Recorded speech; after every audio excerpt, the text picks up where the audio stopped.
మోకాల నొప్పులకు ఎటువంటి సర్జరీ లేకుండా ఎపియాన్ పెయిన్ క్లినిక్ అందిస్తున్న అత్యాధునిక చికిత్స.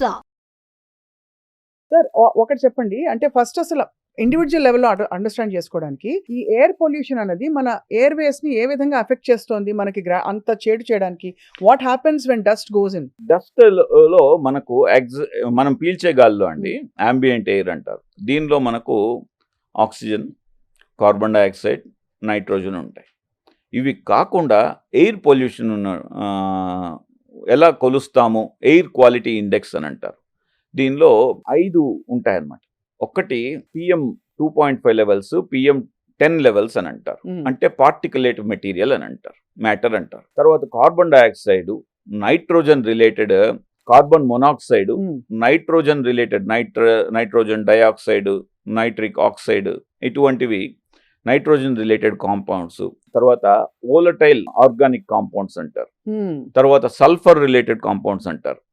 ఇప్పుడు జస్ట్ కామన్ మ్యాన్కి అర్థం చేసుకోవాలంటే, ఒక యాసిడ్ మనకు చేతిలోనో ఎక్కడో పడింది, ఒక చుక్క ఏమవుతుంది, కాలుతుంది.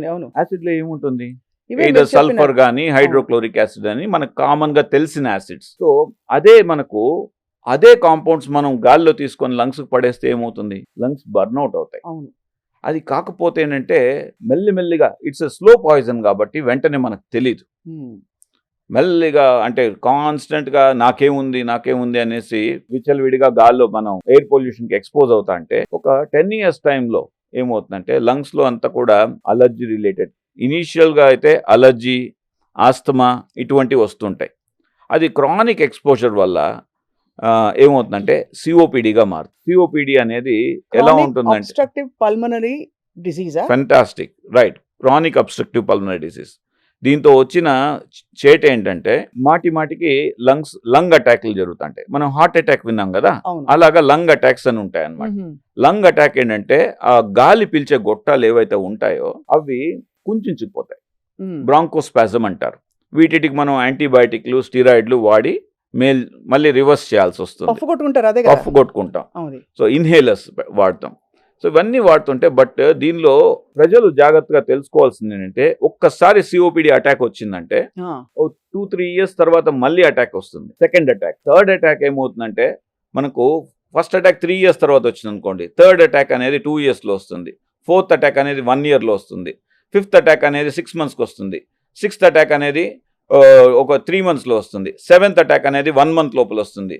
ఈ అటాక్ ప్రతి అటాక్ లో కూడా పేషెంట్ చనిపోయేదానికి అప్రాక్సిమేట్ గా 10% ఛాన్సెస్ ఉంటాయి. ఓ మై గాడ్, ఒక్కొక్క అటాక్ లో. అండ్ గ్రాడ్యువల్ గా అది డిటీరియరేట్ అయ్యి కండిషన్ ఇంకా కొంచెం వర్సన్ అవుతా ఉంటుంది. లంగ్ ఫంక్షన్, ప్రతి అటాక్ కి లంగ్ ఫంక్షన్ తగ్గిపోతా ఉంటుంది. అదే అసలు శ్వాస లేకుండా శరీరమే ఫంక్షన్ కాదు కదా సార్. అసలు గాలి పీల్చుకో ఒక్క నిమిషం మీరందరూ ఇలా ముక్కు మూసుకొనేసి, నోరు ముక్కు మూసుకొనేసి ఉండండి. ఎంతమంది ఉండగలుగుతారు? చాలా కష్టం అసలు. ముందు ఆ థాట్ తోటే ముందు సగం చచ్చిపోతాను, అంతే కదా. సో కాబట్టి it is very very important to demand a good quality of air. Right. ఎన్ని ట్యాక్సులు పే చేస్తున్నాం అండి, అదే అవునా కాదు? కానీ ఎంత గవర్నమెంట్ చేస్తుంది? ఫర్ మీరు చెప్తున్నవన్నీ కూడా వెహిక్యులర్ ఎమిషన్స్ నుంచి వచ్చేవే కదా సార్. Industrial pollution.